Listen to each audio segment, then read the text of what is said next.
जय हिंद दोस्तों, ये आपका दूसरा वीडियो है। पहला वीडियो हमने सबका सैनिक संघर्ष कमेटी ने माननीय रक्षा मंत्री जी, प्रधानमंत्री और राष्ट्रपति महोदया के लिए जो चिट्ठी लिखी, 7 पॉइंट हमने आपके सामने कवर कर दिए थे। इक्वल एमएसपी का मुद्दा हो और अन्य 8वें वेतन आयोग का मुद्दा हो, डिसेबिलिटी पेंशन का हो, सर्विस पेंशन का हो, 3 रिटायर्ड जज की कमेटी वाला हो।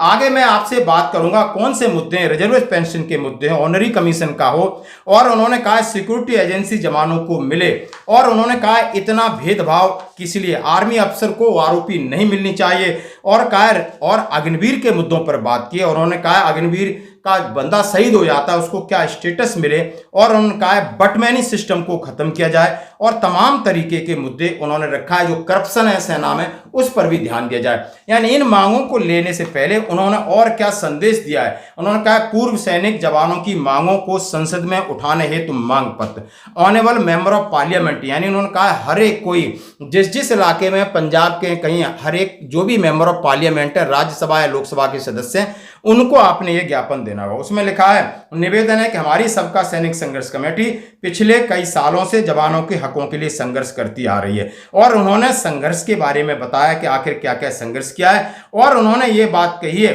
कि हम 23 जुलाई 2025 को दिन बुधवार 12 बजे जंतर मंतर से मार्च करके संसद का घेराव अनुशासित तरीके से करेंगे, लेकिन दिल्ली पुलिस तथा केंद्र सरकार द्वारा हमें रोकने की पूरी कोशिश की जाएगी, लाठी चार्ज किया जाएगा, हमारी गिरफ्तारी भी की जा सकती है, लेकिन हम लोकतांत्रिक तरीके से अपनी जायज मांगों को रखने के लिए अपनी जान देने को तैयार हैं। श्रीमान जी, हमें पूरा विश्वास है कि आप पूर्व सैनिक जवानों की मांगों को पूरे जोर शोर से संसद में उठाएं, रक्षा मंत्री जी तक हमारी बात पहुंचाएं, प्रधानमंत्री तक हमारी बात पहुंचाएं। हाँ जी दोस्तों, उन्होंने सीधा सीधा कहा है कि अगला जो अधिवेशन आ रहा है उससे पहले हमारी जो आंदोलन है उसके बारे में आप अवगत करा दीजिए कि पूर्व सैनिकों को आप लाठी मारो, डंडा मारो, कुछ भी मारो, लेकिन हम लोकतांत्रिक तरीके से संसद का घेराव करेंगे और अपनी आवाज को वहां तक पहुंचाएंगे। और आपको भी माध्यम में बना रहा हूं, आप हमारे जनप्रतिनिधि हैं, आपसे करबद्ध प्रार्थना है कि हमारे मुद्दों को आप लगातार उठाइए।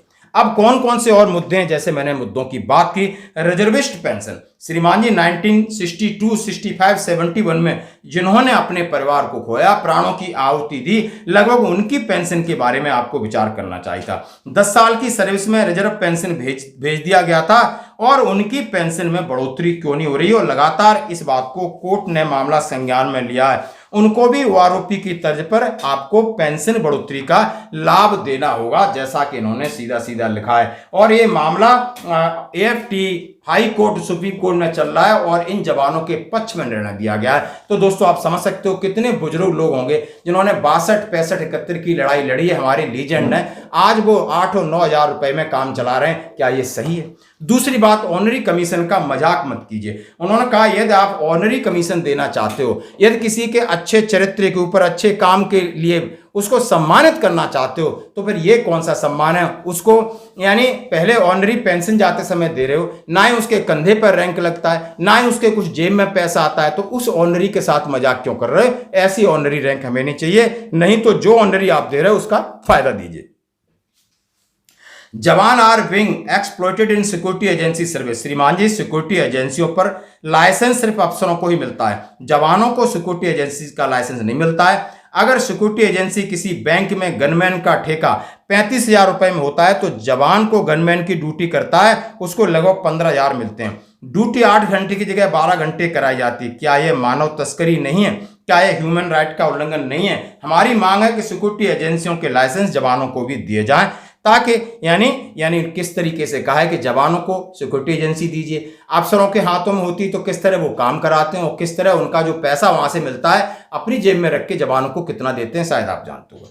डिस्क्रिमिनेशन ऑफ डिसेबिलिटी पेंशन के बारे में हमने आपके सामने बहुत सारे उदाहरण रखे हैं, यदि आपको ये ड्राफ्ट चाहिए तो ले सकते हो। उन्होंने एक एक उदाहरण दिया है कि नॉर्मल रेट 100% डिसेबिलिटी में, वार इंजरी का क्या है, अलग अलग जवान की डिसेबिलिटी क्या है, अफसरों को कितना मिल रहा है, 75,000, 1.5 लाख और 2.5 लाख मिलता है, और वहीं जवानों को 8,000, 16,000 और 26,000 के मिलता है। यानी जहां उन्हें 75,000 मिलता है वहां हमें 8,000 मिलता है, वहां इन्हें 1.5 लाख मिलता है वहां हमें 16,000 मिलता है, वहां 2.5 लाख मिलता है हमें 26,900 मिलते हैं। आखिर ऐसा क्यों है? यानी यदि आप ड्यूटी करते समय या तो आप शहीद हो जाते हैं, वहां पर आपकी वार इंजरी हो जाती है, तो उसमें भी भेदभाव क्यों? सबसे बड़ी बात उन्होंने कहा है, आर्मी अफसर are not eligible for OROP. उन्होंने कहा श्रीमान जी सेना के अफसर क्योंकि 58 से 60 साल की उम्र में पेंशन आते हैं, वन रैंक वन पेंशन का लाभ अफसर को नहीं मिलना चाहिए, क्योंकि ओआरओपी की सरल परिभाषा है कि जवानों को कम उम्र में जबरदस्ती पेंशन आना और वन रैंक वन पेंशन का लाभ चाहिए, जैसा कि कुशवाहा रिपोर्ट में कहा गया था। श्रीमान जी सेना के अफसर जब मीडिया वाले सवाल पूछते हैं, अगर सेना कि अफसरों को वन रैंक वन पेंशन चाहिए तो बीएसएफ, सीआरपीएफ, आईटीबीपी यानी पैरामिलिट्री फोर्स को वन रैंक वन पेंशन क्यों नहीं चाहिए? तो सेना के अफसर बताते हैं कि हमारे जवानों को 32 से 40 की उम्र में जबरदस्ती पेंशन भेज दिया जाता है, लेकिन अपनी बात नहीं कह रहे कि हम 60 साल के बाद आते हैं फिर भी हम आराम से इसका लाभ ले रहे हैं। लेकिन हैरानी की बात 1 जुलाई 2014 से हुई कि वन रैंक वन पेंशन का जो 60 से 70% पैसा अफसरों को दिया गया है। हैरानी की बात और जब हुई कि टोटल इनकी गिनती 3% है। किस तरह उन्होंने किस तरीके से अपनी बातें रखी आप ये देख सकते हो। श्रीमान जी आपको समझना चाहिए कि जवानों की वन रैंक वन पेंशन क्यों दिया जाता है। श्रीमान जी एक जवान सिपाही ज्यादा से ज्यादा 17 साल 18 साल नौकरी करता है, 35 साल की उम्र में आता है, उस समय उसके घर में लायबिलिटीज होती है, बच्चों की पढ़ाई का तमाम तरह की जिम्मेदारियां होती हैं और उस तरीके से उसको लाभ मिलता रहे और इस प्रकार को दिया जाता है, न कि 60 साल आने वाले के लिए ये है। 60 साल वालों के बच्चे सेट हो जाते हैं, सब चीज हो जाती है, उनकी पेंशन ही बहुत होती है। दोस्तों ये बात रखिए।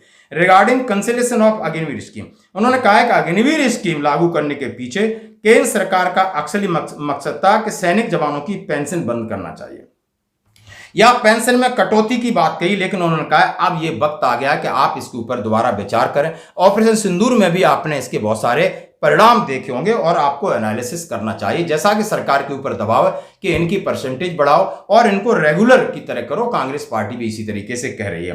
केंद्र सरकार द्वारा अग्निवीर स्कीम को इजराइल देश में 18 साल की उम्र से ज्यादा नौजवानों के लिए 5 साल की नौकरी के आधार पर उन्होंने किया गया था। लेकिन दोस्तों आप चाहते हो कि देश में अग्निवीर के प्रति अट्रैक्शन हो तो इसको या तो अग्निवीर को रेगुलर किया जाए या इसमें सुधार किया जाए, जैसा कि इन्होंने इसमें डाला है। रिगार्डिंग उन्होंने कहा है यदि कोई भी अग्निवीर शहीद हो जाता है तो पूरा उसका सम्मान एक शहीद सैनिक की तरह होना चाहिए। बहुत दर्द होता है, बहुत दुख होता है, सबको होता है, यानी जनता को भी होता है और सेना के अधिकारियों की भी होता है, सैनिकों को भी होता है। ये दर्द होता है, ये दर्द इससे मत वंचित करिए, ये हमारी पर्सनल रिक्वेस्ट है। श्रीमान जी देश की रक्षा करते हुए अपनी जान का बलिदान देने वाला कोई भी बलिदानी है, यदि वो सोल्जर है, क्या उसमें अग्निवीर है, क्या रेगुलर है, सम्मान बराबर मिलना चाहिए। और सम्मान चाहे आर्थिक समानता हो, चाहे उसको जितने भी उसको सैल्यूट या जो भी चीजें मिलती हैं बराबर मिलनी चाहिए। उन्होंने कहा अब बड़ा मुद्दा कहा है बटमैन सिस्टम।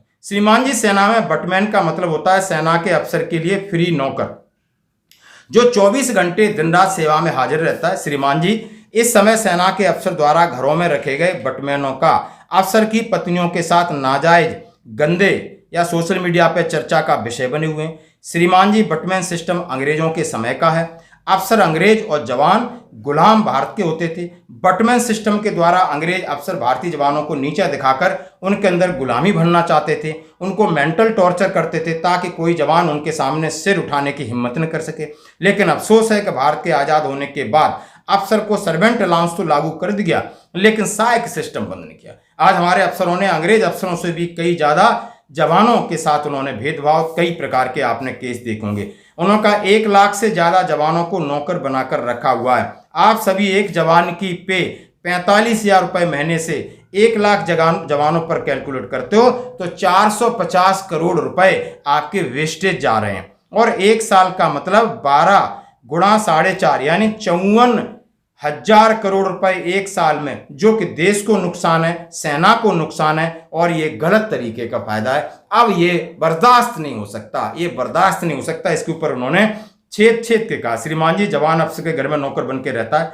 अफसर उन्हें प्रमोशन भी पहल के आधार पर देते हैं, दूसरी सुविधाएं ज्यादा मिल जाती हैं। इस तरह जो जवान अपनी सही ड्यूटी करते हैं उनके साथ भेदभाव हो जाता है। अब उन्होंने कहा है कि अफसर उनको कुछ लॉलीपॉप और अन्य सुविधाएं दे करके इस तरीके से अपने हिसाब से मोड़ लेते हैं ताकि वो उनकी सेवा करते रहें। बाद में उन्होंने डाला the fact the British era army rules still practice in India unable to make it is on army rules and symbol failure of the country. उन्होंने कहा हमारी सेना में उच्च अफसर डिफेंस मिनिस्ट्री 1911 में अंग्रेजों के बनाए गए आर्मी रूल्स को बदलने की मांग पर कहते हैं कि अंग्रेजों के बनाए आर्मी रूल्स बहुत पुराने, आर्मी रूल्स बदलने की कोई जरूरत नहीं है। बिल्कुल दोस्तों, यानी आप जितना कॉलोनियल सिस्टम है, अंग्रेजी प्रथा, अंग्रेजी सिस्टम, अंग्रेजी कानून इस देश में हट जाने चाहिए, बिल्कुल हट जाने चाहिए। इसका कुछ लोग विरोध कर रहे हैं, वो स्वार्थी हो सकते हैं। करप्शन ऑफ आर्मड फोर्सेस की बात कही श्रीमान जी, इस समय जितना भ्रष्टाचार भारतीय फौज में किसी महकमे में नहीं है, इसमें सरकार कभी भी ध्यान नहीं दिया जाता है। यह गंभीर मसला है। हमारी मांग है कि देश हित के लिए सुप्रीम कोर्ट के सेवानिवृत्त जजों का एक कमीशन पक्के तौर पर बनाया जाए, आने वाली शिकायतों की जांच करके दोषियों को सजा दिलाई जाए।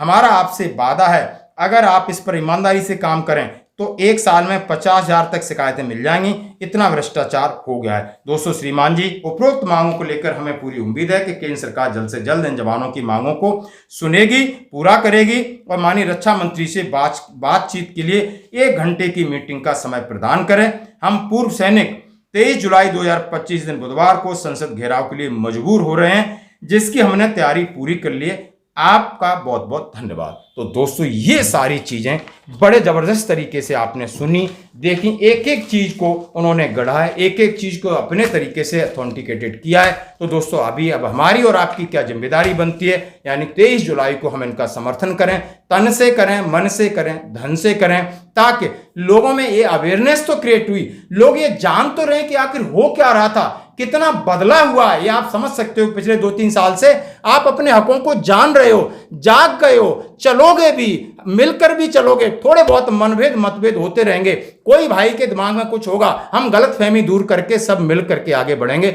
ऐसी हम प्रार्थना करते। धन्यवाद।